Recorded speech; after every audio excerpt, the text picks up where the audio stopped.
The ballroom of the Whittaker mansion pulsed with the kind of forced elegance that only old money could buy, crystal glasses clinking like fragile alliances, laughter echoing off gilded walls that hid generations of secrets.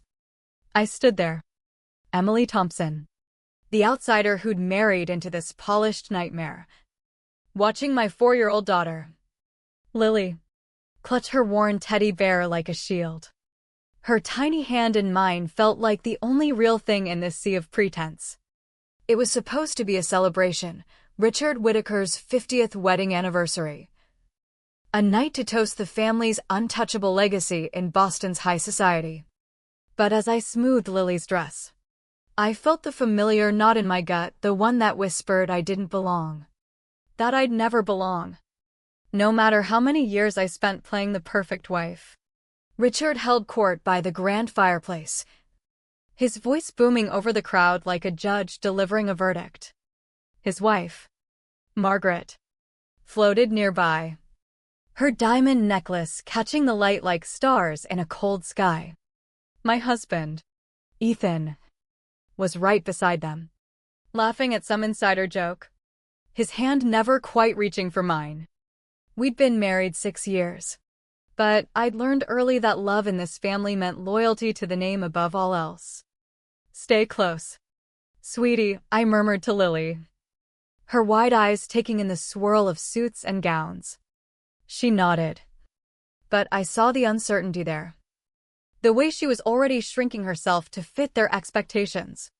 The toast began. Richard raising his glass to family unbreakable bonds and the Whittaker way. I forced a smile. Lifting my own glass of sparkling water I never drank at these events, needing every ounce of clarity to navigate the minefield. Lily fidgeted beside me, her little foot kicking accidentally against a side table. In that split second, her arm brushed a guest's champagne flute. It teetered, then crashed, sending golden liquid splashing across Richard's custom Armani suit. The room froze. A collective intake of breath like the calm before thunder. Richard's face twisted. Not with surprise, but with raw contempt. His hand shot out faster than I could react, connecting with Lily's cheek in a sharp crack that echoed like breaking glass.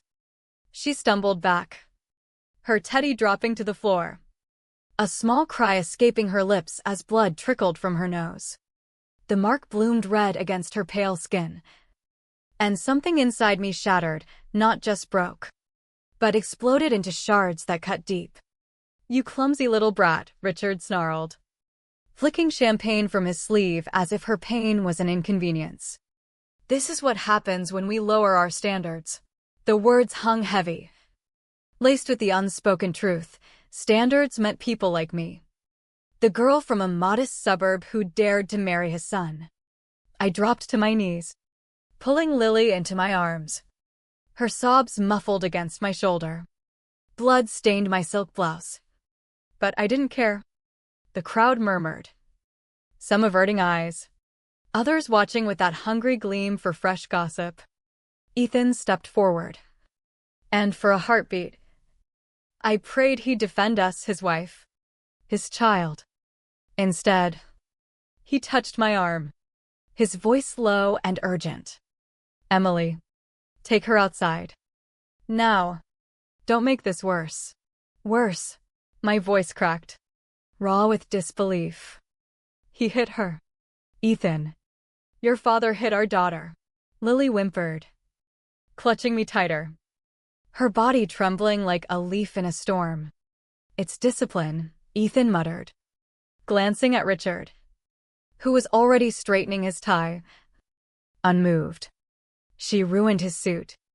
Just go cool off, we'll talk later. Discipline. The word twisted like a knife. In that moment, staring at my husband's impassive face, I saw the truth I'd buried for years. This wasn't a family, it was a fortress. And I was the expendable gatekeeper. Richard's sister, Victoria, leaned in with her saccharine smile. Darling, children need to learn manners, especially in places like this. Her eyes flicked over me, implying the fault was mine, my breeding, my failure to mold Lily into their image. I stood, legs shaking but spine straight, cradling Lily as I pushed through the parting crowd.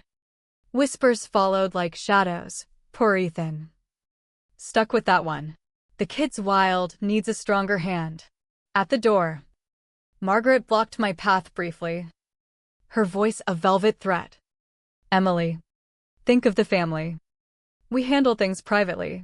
I didn't respond. I just walked out into the biting New England night, the mansion's lights fading behind us like a bad dream. By the time I strapped Lily into her car seat, my phone was already buzzing. One call. Then two. Ethan's number flashing like a warning. I ignored it, focusing on Lily's soft cries as I drove home through empty streets. The house, a sprawling colonial in the suburbs, bought with Whitaker money, felt colder than ever. I cleaned Lily's face gently, applied ice to the swelling, and tucked her into bed with her teddy. She fell asleep clutching it, but I sat vigil by her side, watching her chest rise and fall. The bruise a purple accusation against everything I'd tolerated. The calls kept coming. 12. 15. 23. Texts piled up. Ethan, answer me. Richard, we need to discuss this rationally. Victoria, you're overreacting again. By midnight, it hit 37. Voicemails flooded in, each one a demand for silence, for submission. Margaret's cultured tone. Emily, this hysteria is unbecoming. Apologize, and we'll move on. Hysteria, their favorite label for my pain, my anger, my refusal to play small. At 2 a.m., with 45 missed calls glowing on my screen, I opened the safe in my home office, a hidden compartment I'd set up 2 years ago after stumbling on irregularities in Ethan's files. Inside, bank statements, emails, property deeds in my name that I'd never signed knowingly, offshore accounts, charity donations funneled back to Whitaker businesses, tax evasion on a scale that could topple empires. I'd kept it quiet then, terrified of losing Lily in a custody war. But now, as call 59 lit up, Richard's voice growling, fix this by dawn, or face consequences, the fear turned to fuel. I drafted an email to Alex Rivera, my old college friend turned whistleblower attorney. Lily was assaulted. I have proof. Ready to expose everything. Send. Then, to the entire Whitaker clan, 5-9 calls tonight. Not one asking if Lily's okay. Not one apology. I'm done protecting your secrets. Sterling's assault on a child is just the start. Communicate through my lawyer. Send. I powered off my phone. The silence in the house now a weapon of my own. Dawn crept in. And for the first time in years, I felt the stirrings of control, not vengeance yet, but the quiet promise of it. Alex arrived by 7:30 a.m., his face hardening as he photographed Lily's bruise in the morning light. This is child abuse. Emily. Witnessed. We file a report now. Get a restraining order. We strategized over coffee while Lily played quietly, her usual chatter muted by the trauma. Why wait so long? Alex asked gently. Their slights. The isolation I could endure. But her? No. The words ignited something fierce. A mother's fury that had simmered too long. Ethan burst through the door mid-morning, reeking of last night's scotch. What the hell? Emily? Dad's fielding calls from partners. That email leaked. If it leaked, blame your family, I said evenly. Alex stepped between us. Review the deeds. Ethan. This house? Hers. Along with the hidden assets. Ethan's bluster faded to panic. It was just a slap. She's fine. She's 4, I snapped, the rage bubbling. And you stood there. He left sputtering threats. But the cracks were showing. That afternoon, I met Sarah Klein, the investigative journalist who'd exposed similar corporate frauds. In a bustling downtown cafe. Cameras everywhere, safety and visibility. I slid Lily's photos across. Sarah's jaw tightened. This ties into the finances? For hours. I spilled it all. The laundered funds through the Whitaker Foundation. Properties worth millions in my name as unwitting shields. They used me, I said. The betrayal burning fresh. Sarah nodded. This could trigger IRS. FBI. But they'll come for you hard. Let them. I've got nothing left but the truth. By evening, the harassment began, a suspicious car idling outside. Anonymous texts warning me to back off. I documented it all. Forwarding to Alex. Lily asked about Daddy once. I told her gently. Some people make bad choices. But we're safe now. She hugged her teddy tighter. And my resolve hardened like steel. The emergency custody hearing 2 days later was a theater of lies. Their shark lawyer, Elaine Voss, paraded falsified records, my mental instability, doctored therapy notes. Witnesses, Victoria, Margaret. Even a family doctor swore I'd been erratic. That the incident was my fabrication. She's hidden the child, Voss accused. The judge, a Whitaker donor crony, granted temporary custody to the grandparents. Produce her in 48 hours. Outside.